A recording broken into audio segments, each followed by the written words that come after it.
Кайрылуу күн әріптестер. Алматы қаласының өңірлік коммуникациялар қызметі өз жұмысын бастайды. Президент региональной службы коммуникации города Алматы начинает свою работу. Бүгінгі баспасөз конференциясында жатыр мойны обырының алдын алу айлығының басталуы және Алматы қаласындағы онкологиялық диспансер қызметінің қорытындылары туралы айтатын боламыз. Біздің кезекті спикерлерімізбен таныстыруға рұқсат етіңіздер.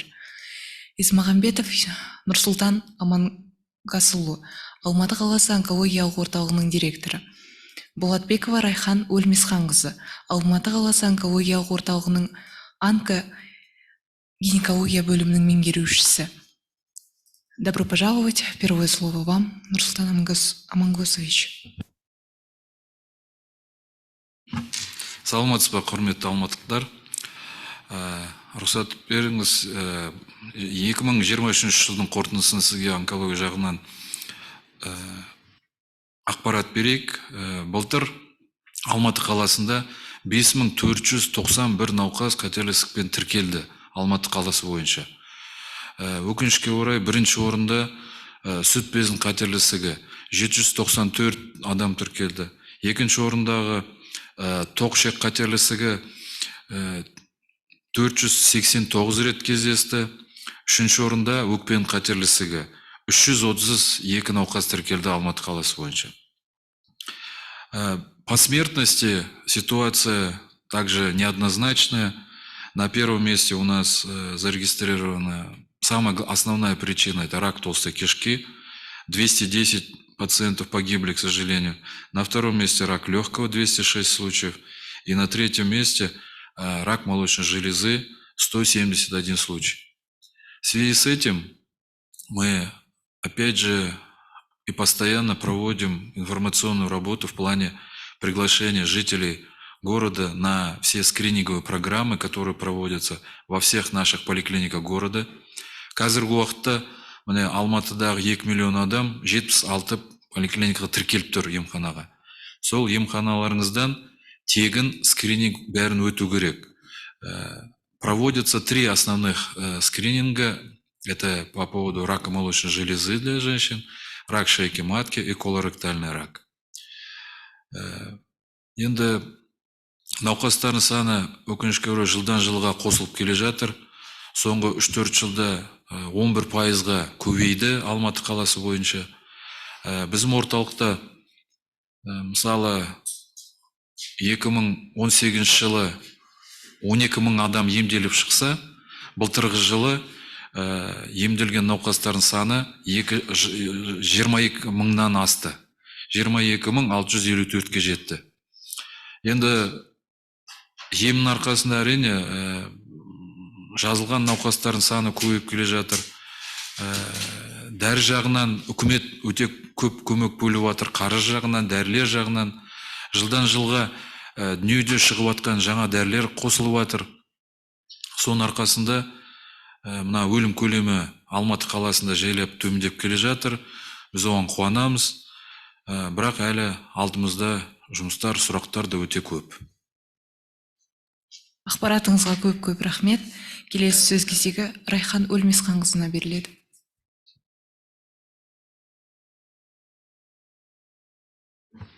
Құрметті алматылықтар, 2022 жылғы Алматы қалалық онкология онкорегистрінің мәліметтері бойынша 2023 жылы 200-ден астам әйел жатыр мойны обырымен Алматы онкология онкоцентріне тіркелді. Осы күнге таяу көбінесе жас әйелдер жатыр мойны обырымен тіркелетін болып жатыр. На сегодняшний день по данным Национального онкорегистра в городе Алматы регистрируется ежегодно более 200 новых случаев рака шейки матки. Конечно, мы видим, что рак шейки матки помолодел, и все больше и больше регистрируется молодых женщин с раком шейки матки. Қаңтар айы жатыр мойны қатерлісігі хабарландыру айы болып саналады. Осы айда біз деген көптеген жатыр мойны қатерлісігі туралы ақпараттар беріп жатырмыз. Және де поликлиникадағы біріншілік көмек көрсететін гинекологтармен және педиатрлармен бірлесіп өте көп жұмыс жасап жатырмыз осы жатыр мойны қатерлісігі мәселесі бойынша. Және де осы айда біз ақпарат бергеннен басқа жатыр мойны қатерлісігіне арналған ашық есік күндерін өткізуге жоспар құрып тұрмыз. Январь является месяцем осведомленности о раке шейки матки, и в данном месяце мы даем информацию, проводим семинары не только с акушер-гинекологами первичной помощи, но также и с педиатрами о важности профилактики рака шейки матки. А также мы ежегодно проводим дни открытых дверей, посвященные раннему выявлению рака шейки матки. Не только у нас в городе Алматы, но и также во всех регионах Казахстана. Спасибо вам за представленную информацию. Далее мы переходим к сессии вопрос-ответ. Құрметті әріптестер, енді біз сұрақ-жауап бөліміне өтетін боламыз. Регламент бойынша спикерлерге тақырыпқа қатысты сұрақ қоюға мүмкіндіктеріңіз бар. Представителям СМИ напоминаем о возможности задать вопросы, связанные с темой конференции. Первая на нашу конференцию аккредитовалась журналист газеты «Вечерняя Алматы» Наталья. Вам слово. Добрый день. Онкологические заболевания коварны и могут быть выявлены совершенно случайно. Какова выявляемость онкологических заболеваний на ранних стадиях? И хотелось бы, чтобы вы еще раз напомнили нашим читателям, почему важно проходить скрининги и профосмотры. Добрый день. У нас в стране, согласно приказу Министерства здравоохранения, проводятся 3 основных онкологических скрининга. Почему эти 3? Дело в том, что как раз это, скажем, эти нозологи занимают первые места как в структуре заболеваемости, и также в структуре смертности. На сегодняшний день, как я уже говорил, у нас в городе Алматы на первом месте это рак легкого зарегистрирован, на втором рак толстой кишки, и на третьем рак легкого. Вот по раку молочной железы у нас проводится скрининг всех женщин, прикрепленных к поликлиникам города, бесплатно, в возрасте от 40 до 70 лет. По колоректальному раку мужчины и женщины в возрасте от 50 до 70 лет. И рак шейки матки женщины в возрасте от 30 до 70 лет. Возрастной контингент выбран с тем, что именно в этом возрасте наиболее часто встречаются наши онкологические заболевания. Поэтому мы ежегодно настаиваем, приглашаем всех наших жителей. Это абсолютно здоровые люди, которые никогда не состояли на учете, не лечились, но просим ежегодно приходить в свою поликлинику по месту прикрепления и, повторяю, бесплатно пройти скрининг. Все поликлиники города в этом плане организованы кабинеты, как смотровые, так и скрининговые. 2 миллиона населения города прикреплено на сегодняшний день к 76 поликлиникам. И во всех поликлиниках эти кабинеты организованы, специалисты ждут. Потому что со 100% уверенностью я говорю, и это весь мир и наука об этом доказана уже, как говорится, не первый год. Если мы пациента выявим в начальной стадии, медицина гарантирует полное выздоровление. Если наши пациенты, к сожалению, приходят в 3-й, 4-й запущенных стадиях, конечно, вопрос чаще всего там уже не стоит о выздоровлении. Вопрос стоит только о продлении жизни на какие-то месяцы или малое количество лет. Поэтому государство, повторяюсь, на эти скрининговые осмотры Министерство здравоохранения выделяет огромные средства, которыми наши жители страны, города Алматы должны пользоваться во благо своего здоровья. У многих людей есть, к сожалению, страх от обследования, что они пойдут и у них выявят какое-то заболевание. Но дело в том, что от страха никто не вылечился. Нужно не бояться прийти, если тем более какие-то признаки появились, не дай бог, обратиться к доктору, как говорится, поймать это заболевание на ранней стадии и излечиться, и дальше продолжать свою счастливую, спокойную жизнь. А скажите, пожалуйста, а какие виды рака выявляют в нашем регионе, вот именно в Алматы? Каковы причины их возникновения? И кого больше из онкологических больных, мужчин или женщин? Вообще у нас в городе Алматы больше, за прошлый год было зарегистрировано 5491 пациент. Из них более 60% это, к сожалению, наши милые дамы. Остальные мужчины. Заболеваемость, почему как бы больше женского населения? Потому что у нас по заболеваемости рак молочной железы стоит на первом месте. К сожалению, за прошлый год зарегистрировано было 794 случая заболевания. Представляете, почти что можно сказать, 800 женщин, к сожалению, в течение прошлого года заболели, ему установлен был диагноз рак молочной железы. Факторов очень много.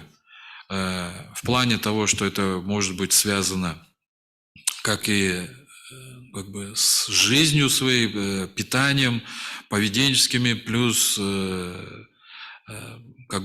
фоновый это вся наша воздух, природа. Но самый главный толчок, который дает, к сожалению, возникновению, это уже доказано во всем мире, это большой стрессовый фактор.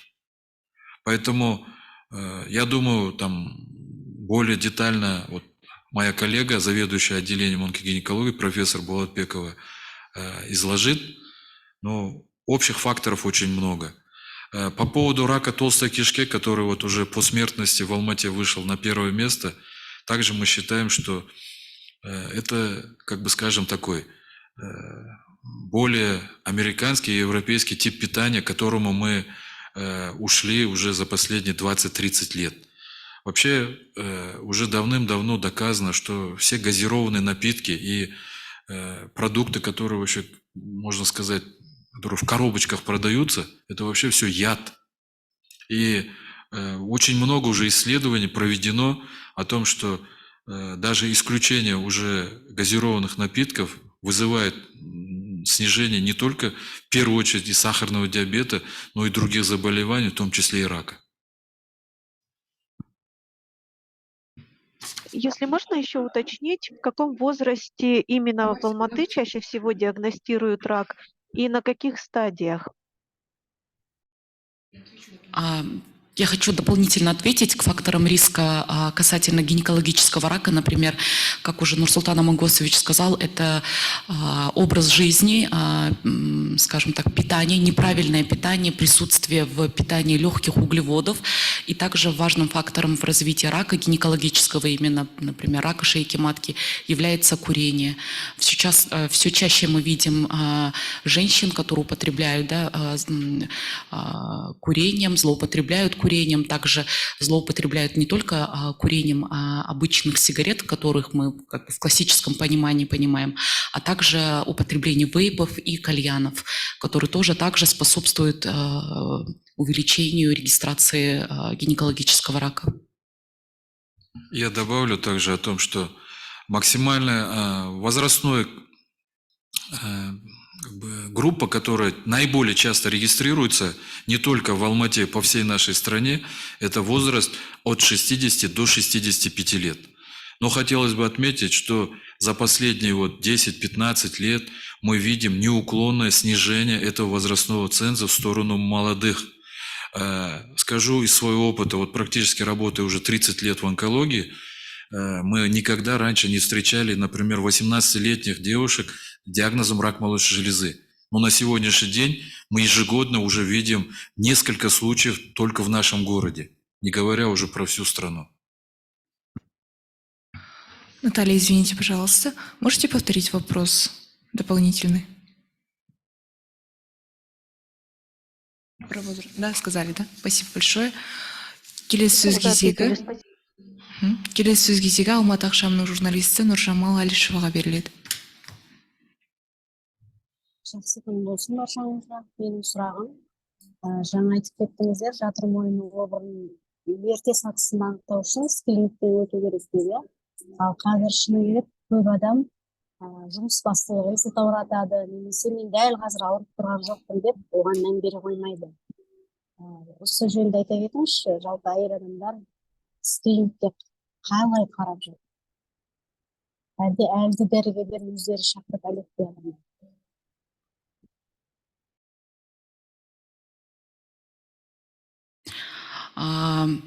Сұрағыңызға рахмет. Қазіргі таңда бізде Алматы қаласында және Қазақстан Республикасында жатыр мойнын ерте анықталу бағдарламасы, скрининг бағдарламасы жүріп жатыр.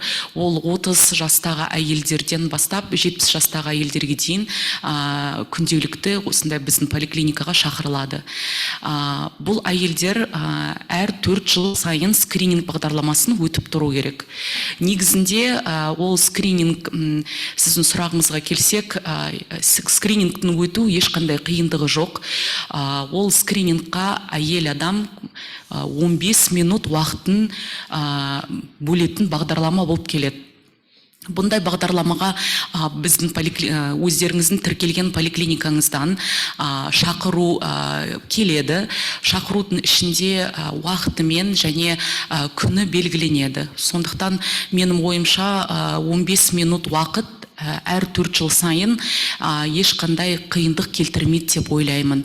Өйткені жатыр мойнын алдын алу бағдарламасы жатыр мойнын келтірмей, жатыр мойын обырын келтірмей, жатыр мойнын предрак сатысында анықтап, емдеп, жатыр мойын обырына келтірмейтін бағдарлама болып келеді. Ол тек қана 15 минут өтетін бағдарлама. Демек, әйел адамдар өзінің денсаулығына мән бере бастады ғой. 4 жылда бір рет барады, иә? Екінші сұрағым, жатыр мойнының дисплазиясы деген диагноз бар, иә? Бұл қатерлі ісіктен қалай ерекшеленеді? Күрделі ме бұл ауруда? Сұрағыңызға рахмет. Жатыр мойны дисплазия деген ол бұрынғы жатыр мойын дисплазиясы, немесе қазіргі таңда біз оны цервикальная интраэпителиальная неоплазия деп атаймыз. ЦИН-1, ЦИН-2, ЦИН-3 или ЦИН-1, ЦИН-2, ЦИН-3 деген аурулар болып келеді. Ол ЦИН деген аурулар, ол раққа жатпайды, рак болып саналмайды, бірақ раққа алып келетін ауру болып саналады. Біз деген осы күнде, осы таңда біз ең бірінші маңызды әсер ететін, жатыр мойын обыры пайда болуына әсер ететін себепті білеміз, ол адам папиллома вирусы. Сондықтан адам папиллома вирусы бірінші күннен ағзаға енгізілгеннен бастап рактың болуына 15 жылдай уақыт кетіреді. Сондықтан ол бірінші таза клеткадан рактың болуына дейін 15 жыл кетеді. Соның ішінде ол ЦИН-1, ЦИН-2, ЦИН-3 деп, одан кейін рак деген ауруға айналады. Бұл жатыр мойны дисплазиясы немесе ЦИН деген ауру рак емес, жеңіл емделетін, раққа алып келетін ауру болып саналады. Рахмет, соңғы сұрағым. Биылғы күзден бастап енді елімізде қыз балаларды адам папиллома вирусына қарсы егу науқаны басталатыны туралы естідік. Шыны керек, көп ата-ана бұл ақпаратты әлі де қабылдай алмай жатқан сияқты. Сондықтан бұл екпенің әсіресе жасөспірім қыздарға не үшін қажет екенін түсіндіре кетсеңіз, рахмет. Сіздің бір дауысыңыз естілмей қалды. Сол себеп сұрағыңызды қайталауыңызды өтінеміз, қысқа және нақты. Биылғы күзден бастап қыздарды адам папиллома вирусына қарсы егу науқаны басталатынын естідік қой, айттыңыздар, иә? Бұл ақпаратты көп ата-ана әлі де қабылдай алмай жатқан сияқты. Өйткені жасөспірім қыздар әлі де кішкентай ғой енді. Сондықтан бұл екпенің әсіресе жасөспірім қыздарға не үшін қажет екенін түсіндіріп кетіңізші, қарапайым тілмен, медицина тілімен емес. Рахмет. Сұрағыңызға рахмет. 80 жылдары Харальд Цурхаузен деген профессор ең маңызды жатыр мойны қатерлісінің ең маңызды себепкерін анықтады. Ол адам папиллома вирусы болып келді. Бұл ашылуы, үлкен ашылу келесте Нобель ұтылымын алып келді. Және де осы ашылу вакцина немесе екпені жасауға жол салды. Осы күні бізде 15 жылдық Австралия мемлекеті 2007 жылы осы екпені өзінің бағдарламасына, иммунизация бағдарламасына енгізген. Осы күнге біз айта аламыз, жатыр мойны қатерлісігі, ол оның себепкерін білгеннен кейін, оның себепкеріне қарсы вакцина немесе екпесі бар. Бұл екпе 99% жатыр мойнын болдырмауына алып келеді. Сондықтан жасөспірім қыздарға осы екпені салсақ, біз 99% жасөспірім қыздарды осындай жатыр мойны қатерлісінен құтқарамыз. Жамал, толыққанды жауап алды деген үміттеміз. Очередное слово предоставляется журналисту Бисмете Елизавете Ксеновой. Добрый день. Первый вопрос. В сентябре стартует вакцинация девочек от ВЧП. И получается, расскажите, пожалуйста, о готовности Алматы к новой волне антиваксеров и будет ли вообще проводиться какая-то информационная кампания? Расскажите в целом о готовности города. Спасибо большое за вопрос. Так как программа вакцинации, новость о том, что будет внедрена программа вакцинации в 2024 году, поступила задолго до этого года, поэтому мы на протяжении последних нескольких лет проводим информационную кампанию не только с населением, но и проводим информационную кампанию с акушер-гинекологами первичной службы, да, это в поликлиниках, а также с педиатрами и врачами общей практики. Проводятся семинары, занятия, вебинары по информации о важности проведения вакцинации для девочек-подростков. Также мы в этом году более активно начали работать с врачами общей практики в поликлиниках о планируемой вакцинации и о важности проведения вакцинации для девочек. Конечно, мы предполагаем, что будет волна антиваксеров, но тем не менее информационная кампания будет продолжаться и будет только усиливаться. Уточняющий вопрос. Вот в прошлый раз, когда внедряли вообще вакцину, у девочки падали в обмороки и так далее. Скажите, пожалуйста, есть ли какой-то результат по предыдущему опыту, на который вы будете опираться? И известно ли вообще, почему у девочек возникала такая реакция? Это побочный эффект или, может быть, что-то другое? Спасибо большое за вопрос. В 2013-2015 годах в Республике Казахстан, в 4 регионах Казахстана проводилась вакцинация девочек-подростков до 15 лет. По итогам за 3 года 17 тысяч девочек были вакцинированы. Из них 11 тысяч девочек вакцинированы полнодозно. Опыт проведения вакцинации показал, что действительно в одном регионе 2 девочки упали в обморок, но тем не менее серьезных побочных явлений не наблюдалось у этих девочек. Конечно, данная ситуация повлияла на волну антиваксеров, на вот это движение и повлияла на то, что программа была приостановлена. В 2021 году казахским неонкология радиологии было инициировано исследование о том, была ли эффективна программа вакцинации тогда в пилотном проекте в 2013-2015 годах. Проведено исследование, в котором были приглашены те девочки, которые тогда были вакцинированы, которые в данный момент находятся в Алмате. И было доказано, что у этих девочек нету вируса папилломы человека, нету тяжелых поражений шейки матки. И с этими девочками, которые на сегодняшний день являются уже женщинами, с женским здоровьем все в порядке. То есть они беременели, рожали, и в целом на их здоровье программа вакцинации не оказала никакого влияния. Благодарю. Второй вопрос. Сейчас единственный способ удаления, так скажем, такой борьбы с вирусом папилломы человека – это удаление лазером, в части папиллом именно. Но это имеет последствия, что говорят, что когда удаляют, есть риск, что возникнет онкологическое заболевание. Но сама еще услуга платная, нужно записаться к врачу, потом записаться на удаление. Удаление обычно происходит еще в несколько этапов. Ну, то есть сумма приличная. А таких более щадящих вариантов по типу мази у нас просто в Казахстане нет.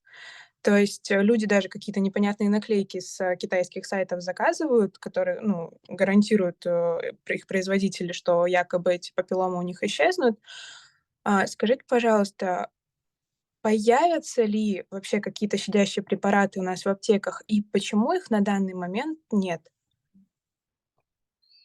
Я думаю, что вы спрашиваете, если я правильно понимаю, вы спрашиваете о папилломах на коже и об их удалении методом лазерной хирургии. Как вы знаете, на сегодняшний день существует более 200 типов вируса папилломы человека, и 14 типов являются опасными для человека. Они были признаны Международным агентством по изучению рака. Как раз-таки те папилломы, которые выходят на коже, они вызываются не онкологическими типами вируса папилломы человека.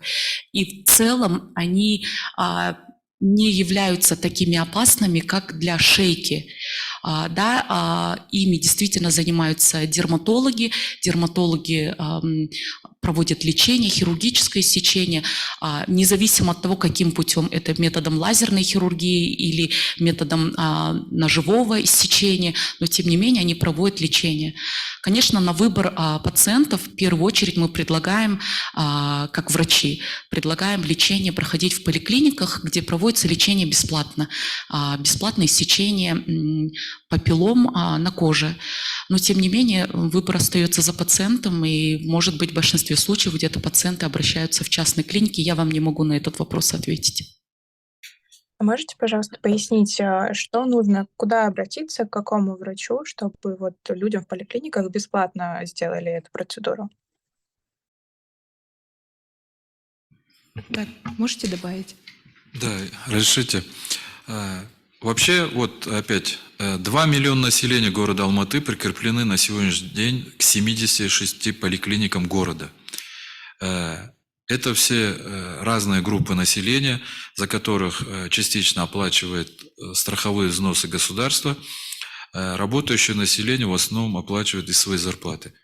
К сожалению, есть более 400 тысяч населения трудоспособного возраста, которые они или самозаняты, или не работают, но, к сожалению, они не оплачивают эти взносы, и эти услуги на сегодняшний день поликлиники получить не могут, пока не заплатят, не закроют вот эту страховую сумму. На сегодняшний день, в этом году, с учетом установленной государством суммы, это равняется в месяц 4250 тенге. На основании этой суммы пациент или житель города Алматы, это не пациент, это потенциальный только пациент, житель города Алматы может получить в своей поликлинике полноценное необходимое обследование на сотни тысяч и миллионы тенге. Вот скажу так, вот у нас затраты на каждый курс лечения в нашем центре составляют в среднем около 1 миллиона за каждый курс. Вот в прошлом году в нашем центре пролечилось 22 576 пациентов. Вот и умножьте. Значит, государство потратило на все эти лекарства, на операции, на облучение 22 с лишним миллиарда, получается, ну вот почти. И дело в том, что это несравнимо огромная сумма, которая покрывает все эти расходы. Поэтому пациент, житель города должен прийти в свою поликлинику. Понятно, в первую очередь зайти к своему участковому врачу или врачу общей практики на своем участке, показать те же папилломы. Затем поликлиника направляет дальше его на консультацию обычно к дерматологу. Перед удалением этих всех различных папиллом или перед любой манипуляцией этих пациентов обязательно направляют для исключения онкологического заболевания к нам в центр. У нас есть онкологический кабинет номер 7. Там сидит наш онкодерматолог Асетила, который ежедневно консультирует минимум там 40-50 человек со всеми различными папилломами. Если пациент согласен, мы предлагаем удалить различными там способами данные папилломы. Да, есть моменты, когда они могут находиться на, как сказать, видимых частях тела. И, возможно, в поликлинике нет, скажем, такого специалиста высокого уровня, который мог бы, там, скажем, на лице это удалить и красиво, чтобы там женщина осталась, у нее не было бы там дополнительных шрамов, еще что-то. Поэтому я так думаю, что они обращаются во многие частные косметологические центры, где, конечно, и цены высокие, но туда, к сожалению, уходят работать специалисты более высокого класса, которые не согласны работать в наших государственных поликлиниках и хотят как бы делать, творят чудеса, и закон это разрешает, это позволяет, поэтому это право выбора пациента. Спасибо за вопрос, Елизавета. Можно, пожалуйста, еще маленький уточняющий вопрос касательно, вот вы говорили, Да, конечно. что скрининги, люди могут прийти на скрининг и пройти его бесплатно.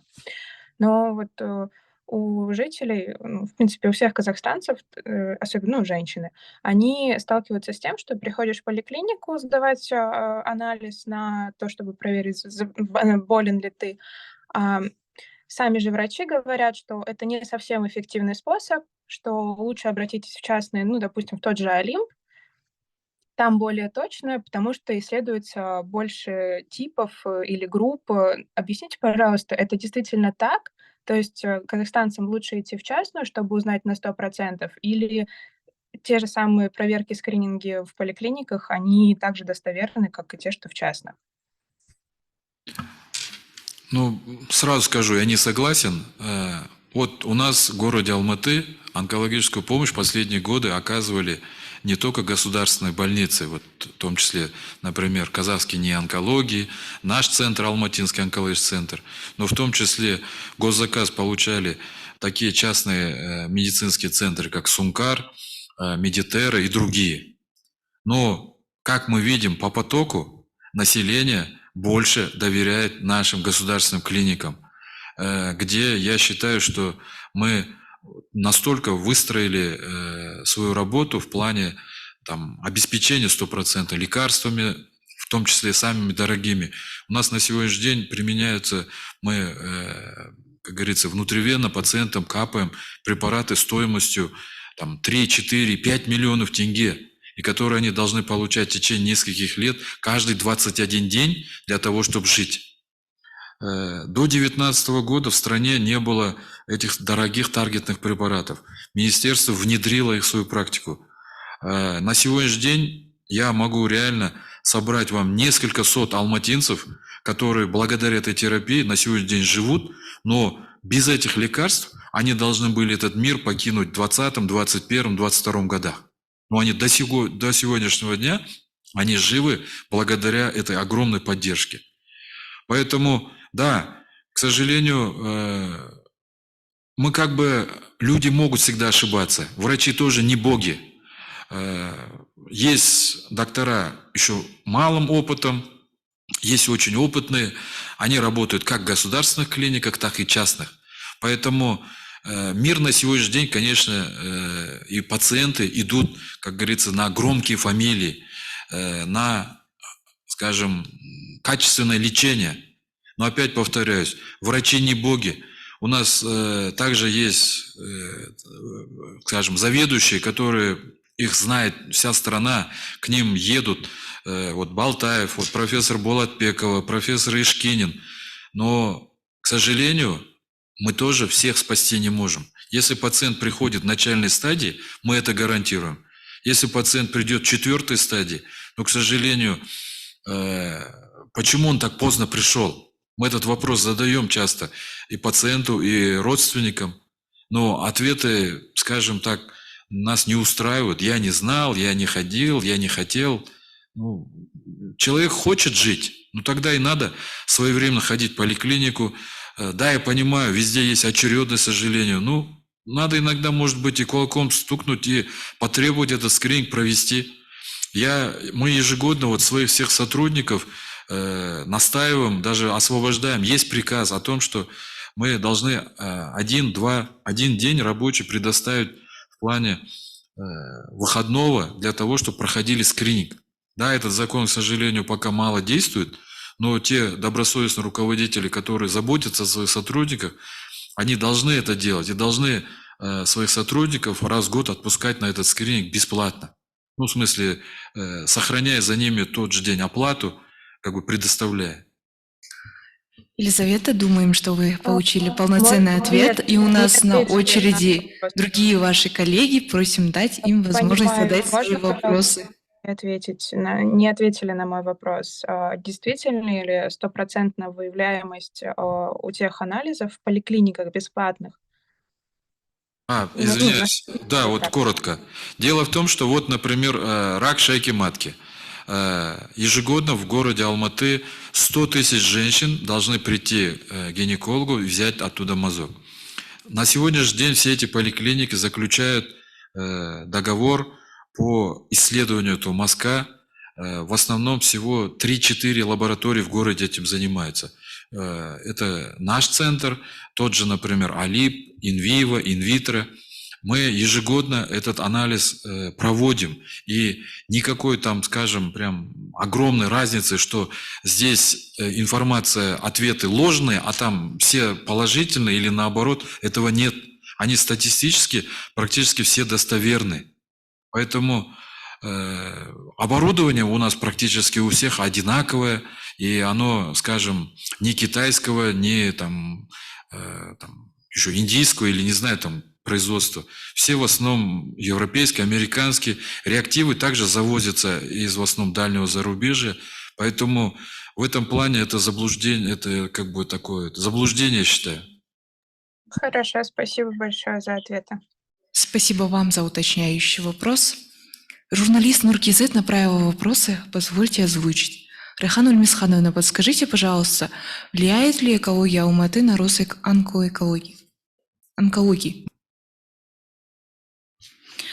Конечно, спасибо большое за вопрос. Конечно, да, были проведены множество исследований, которые доказали о том, что плохая среда, в котором живет человек или женщина, действительно влияют на развитие онкологического процесса. Это, в частности, касается, например, рака легкого. Также были ли какие-то форс-мажорные случаи в онкологическом центре во время землетрясения?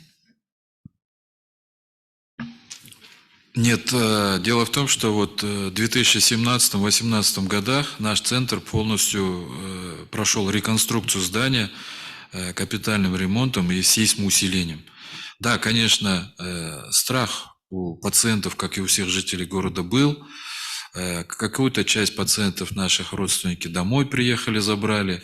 Мы, как бы говорится, все мероприятия необходимые, двери были открыты, персонал всех показал, как максимально двигаться, в какую сторону при ухудшении как бы ситуации, но, к счастью, все на этом завершилось, поэтому 99% пациентов остались, они все находятся в клинике и продолжают лечение. Даже вчера мы думали, что с учетом, как говорится, бессонной ночи, которая у многих была, мы думали, что обращение в наше клинико-диагностическое отделение немножко сократится. Нет, поток пациентов был такой же, как и во все другие обычные дни. Спасибо вам за ответ. В завершение хочу спросить у коллег, остались ли еще вопросы по теме пресс-конференции? Добрый день, я бы хотела задать вопросы. Конечно. Спасибо. Пожалуйста. Скажите, пожалуйста, Урда Кизет, Анжела Ким, да? Оксана Пожалуйста. Акулова, газета «Время». У Хорошо. меня первый вопрос по вакцинации от вируса папилломы человека. Скажите, есть ли какая-то предварительная статистика о том, сколько девочек 11 лет должны получить вакцину и готовы получить? То есть проводили ли вы какой-то опрос среди родителей по этому поводу? То есть есть ли какая-то вообще картина предварительная? Спасибо большое за вопрос. По плану, запланированному Министерством здравоохранения Республики Казахстан, на этот год запланирована вакцинация 300 тысяч девочек 11 лет. Вакцинация будет в школах и будет проводиться с осени, с сентября. Конечно, были проведены множество исследований в рамках диссертационных работ, в рамках исследовательских работ о готовности родителей и родственников потенциально девочек, потенциально, которые будут получать вакцины. Учитывая все эти заключения, учитывая волну антиваксеров, которая наблюдается здесь, в Казахстане, на основании, например, других программ вакцинации, да, например, вакцинации кори, мы ожидаем потенциальный рост антиваксеров как раз-таки против вакцинации от вируса папилломы человека. И, конечно, в зависимости от роста, да, и от активности антиваксеров мы будем проводить информационную кампанию. Ну, вы не ответили на вопрос. У вас есть же представление, сколько девочек 11 лет проживают в Алматы и сколько девочек, в принципе, должны будут получать эту вакцину? И сколько девочек, то есть я, насколько понимаю, конкретно вопрос о том, насколько родители готовы это делать, в Алматы не проводили пока. Данную информацию мы уточним. После Так. конференции направим вам. Спасибо большое. Хорошо. Мгм.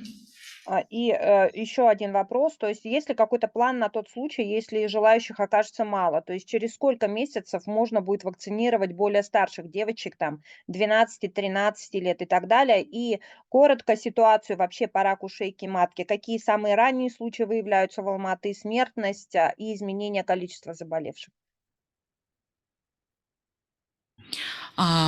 На сегодняшний день Министерством здравоохранения Республики Казахстан планируется внедрение программы вакцинации только для 11-летних девочек с поэтапным включением девочек более старшего возраста.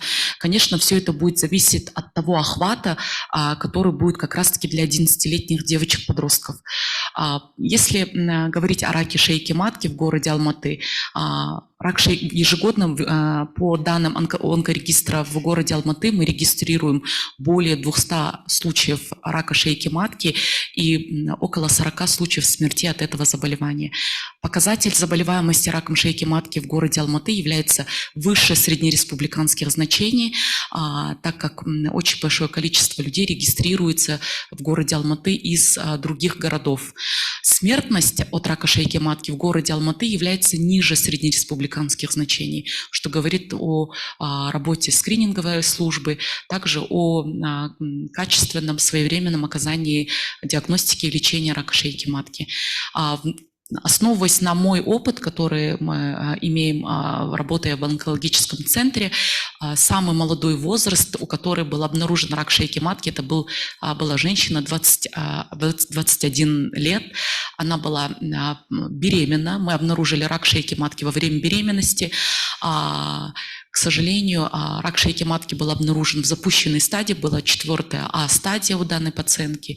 И такой был печальный опыт у нас обнаружения рака шейки матки. Данная пациентка не проживала в городе Алматы, но тем не менее гостила в городе, и мы обнаружили это заболевание в таком раннем возрасте. Конечно, мы можем сказать, что рак шейки матки, этиологический фактор уже давно известен. Это вирус папилломы человека. И своевременная профилактика рака шейки матки, если бы эта женщина получила бы в свое время вакцину, то этого рака шейки матки у этой пациентки не было бы. Она погибла, насколько я понимаю, умерла? Да. И сколько по смертности вы не ответили? Вот последнее уточнение. Сколько человек умирает в год от рака шейки матки? Около 40 человек по городу Алматы умирают от рака шейки матки ежегодно. Спасибо. Я бы хотел маленькое дополнение привнести. Дело в том, что в тех странах, где уже эта вакцинация давным-давно работает, и вот мой коллега ранее говорила, что тот же опыт Австралии, заболеваемость после вакцинации во всех этих странах раком шейки матки благодаря вакцинации снизилась на 90%.